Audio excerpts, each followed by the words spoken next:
So, last week, we began this 8-week flyover on Scripture from a Genesis to Revelation, and we're looking at the story.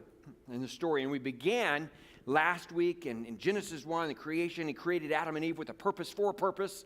And the purpose was community with himself. And then chapter 2 is it's not good for man to be alone, so community with people. But he was created, they were created in the image of God. In the image of God, only humanity is created in that. And we can talk about what is that? What's the human? Is it consciousness? Is it the ability to make choices? Is it thoughts? And I think all of that goes into it. But I think what rise to the surface is the capacity to have a relationship with the Creator.